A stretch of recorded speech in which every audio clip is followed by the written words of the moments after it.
What is going on, everybody? James Hancock here. I'm back to sing the praises of episode 2 of season 3, The Orville New Horizons. I apologize for being like 3 days late on this review, but I was down in Virginia visiting family, and I was unable to either watch or review this excellent episode directed by John Cassar. I hope I'm saying that correctly, but more importantly, written by Brannon Braga and Andre Bormanis. I need to do a better job of learning the names of the regular directors and writers on this show, because as this episode proved, even when Seth MacFarlane is not writing and directing an episode, they still deliver really solid, really entertaining television. And one of the main reasons I wanted to come back and review this episode, even though I'm a couple days late and it's not really relevant anymore, I'm so disappointed so consistently by so many other franchises out there. I mean, throw a rock and you'll find a franchise that used to be great, but now it sucks. And whether that's in the shape of superheroes or people with lightsabers or dinosaurs or whatever the case might be, the sad reality is most ongoing franchises consistently disappoint, but the Orville consistently entertains. And that is a rare, wonderful, beautiful thing. And I have felt many emotions while watching different episodes of the Orville in the past, but this was the first time I felt something resembling fear. And I'm not going to overstate the claim that somehow this was some traumatic, horrifying experience. It's still an episode of the Orville. It's still got jokes, it's still got charm, all that stuff. But this was like a haunted house story, and I just thought it was cool as hell. So in discussing this episode, Shadow Realms, obviously, spoilers are fair game. The show is up there on Hulu, and I hope people are finding it. I never really know who the audience is for Hulu. I mean, obviously, we all know somebody who watches Netflix and only Netflix. And we know people who watch Amazon Prime and only Amazon Prime. Those are really dominant platforms. And if you only watch Disney Plus, well, heaven help you, because Disney Plus regularly and consistently makes a lot of really shitty shows. But my point is, everybody's got their platform that they love, and Hulu, it seems like it's almost like the leftover platform where Disney says, well, we've got this show or this movie where we're not quite sure where it's supposed to fit, so we'll just throw it on Hulu.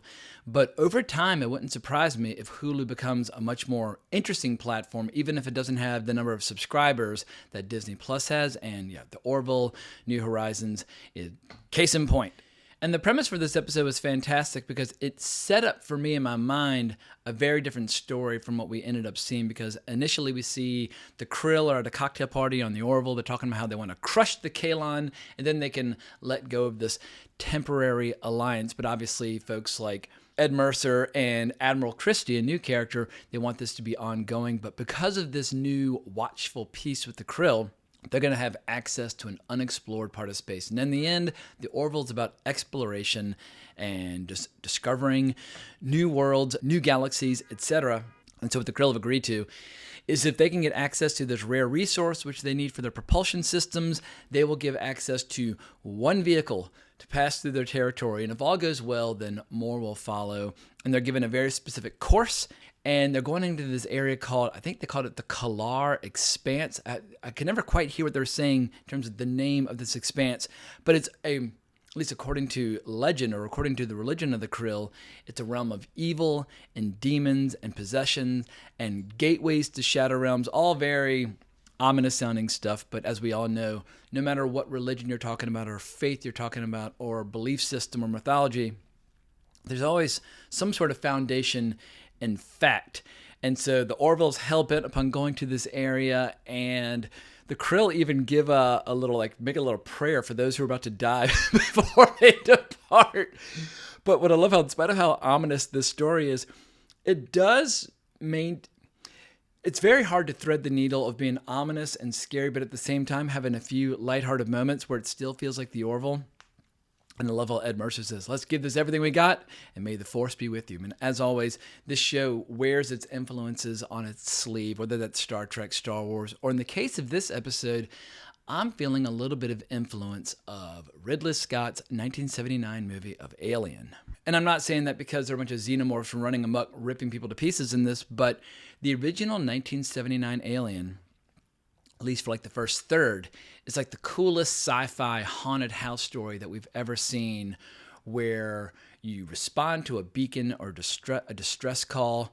Maybe it's a warning, maybe it's just a distress call, you don't quite know. but you find this strange, like uninhabited vessel out in the middle of nowhere, and obviously an alien. It was crashed on a planet. Here we have this strange, like demon, like space station in a region where there are no stars. That should be your first warning. And there's nobody on board. And newcomer Vice Admiral Christie, he decides to poke his head just a little bit too close to this little device on the wall. Much like how we saw in Alien 1979, while nothing jumps out and grabs his face, he does get infected, and soon we have this virus that spreads very rapidly, and it rewrites people's DNA and basically turns them into these creatures, which then vomit on other people and turn them into those creatures, all while the ship is being basically shut down, and a big-ass vessel, presumably inhabited by more of these creatures, is coming in to investigate. It's a great little premise, but what adds an additional wrinkle to it, which makes it fun, which gives it emotional stakes, we see how Dr. Claire Finn and Admiral Christie have history. He apologizes initially when he first sees her. They were married long ago when she was a student and he was a teacher. And it didn't go well. They had very different ideas about what they wanted their marriage to be, but as we see, he still carries a torch for her.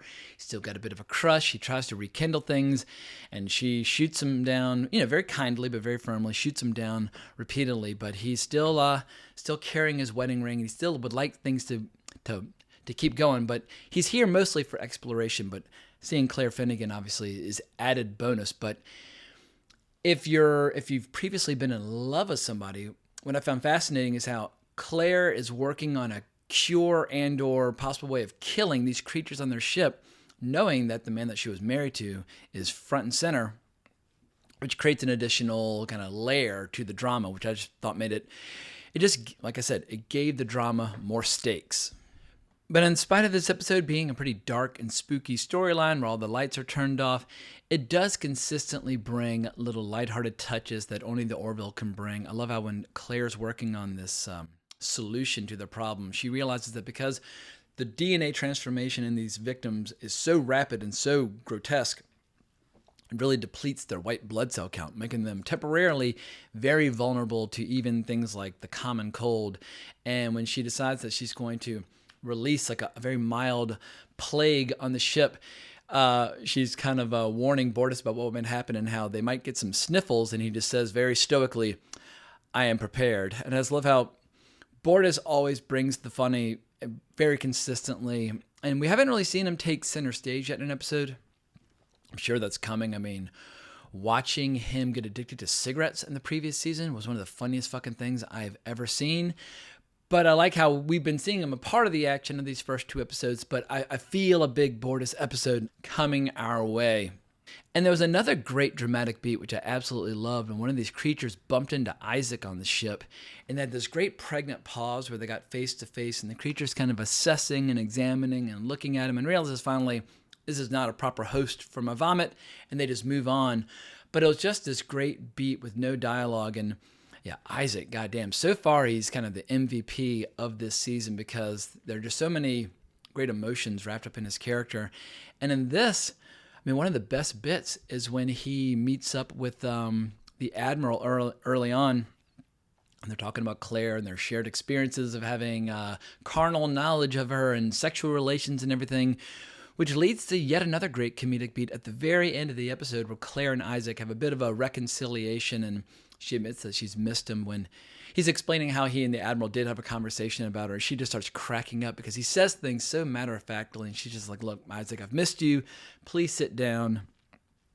And my hope, as far as the Admiral's concerned, my hope is that he will be a cool, ongoing villain, because in the end they decide not to kill all these creatures. They let them leave and join others of their kind. But part of him, I hope, will have some, like, I guess, memory of who he was, which will give him inside knowledge of humanity. And anyway, we've already got the Kalon as a great recurring villain, but the Sci-Fi Show, we can have as many great recurring villains as we like, but just having a face on one of the characters makes them more interesting. Having a race as the enemy is always fun, but it's great when the villains have a few individual characteristics which allow you to kind of get your emotional hooks in them as well. So what else can we say about this episode? Oh, there was an interesting little twist where when Ty and Marcus are looking for Claire and they bump into one of the monsters, and this officer who's wearing a red uniform tries to save them, tries to help, ends up getting vomited on and transforming. But I don't know if it was an overt twist on all the guys in red uniforms in the original Star Trek from the 60s would routinely get killed off. The jokes about red shirts are way too tired and way too old to get into, but it was interesting that two black kids were being saved by a white guy in a red shirt who ended up getting changed. But whether that was an overt nod to classic Star Trek or not, who can say? But at this point, those jokes are so kind of deeply embedded in pop culture, people probably end up making those jokes whether they're conscious of them or not. In any event, the Union bails on any further exploration of this region for the foreseeable future, and I totally understand. It's got spaceships or space stations that are designed to infect you and take you over. It's pretty creepy stuff. But, if you try to see things from that race's point of view, this is how they reproduce. They need hosts and to infect them and to change them. And who knows, maybe sexual reproduction is just not an option for them. So they only have the option of spreading like a virus. But I just thought it was an excellent, just very solid standalone episode. As I mentioned in my review of the season 3 premiere, there are not a lot of shows left that are still putting forth these great standalone episodes that are not necessarily part of a season-long story. And I missed that. A nice, tight, hour-long economical show is like a nice, tight, 30-minute short story where you're in, you're out. Think about Robert E. Howard and the old Conan stories. Most of them are very short. Some of them are very long. But goddamn, anytime you just want 20 minutes of brilliant entertainment, you pop in Robert E. Howard, keeps you deliriously entertained, and you're out. And so, the Orville continues to be one of the best examples of that style of storytelling today in 2022. So sorry I missed this episode at the appropriate time, but like I said, I was doing some family bonding. And sadly, I will miss this show again next week because I'm going to be, it's not a bad thing, it's a good thing, but I'm going to England from Wednesday to Sunday. So I'm going to get behind on this channel again. But then I'm back for the rest of the summer, and I'll be making content like a madman. So thank you so much for watching this video. If you enjoyed it, please remember to subscribe, hit that notification bell, like the video, share, all that good stuff. But hope everyone has a great weekend. But more importantly, as always, onwards and upwards.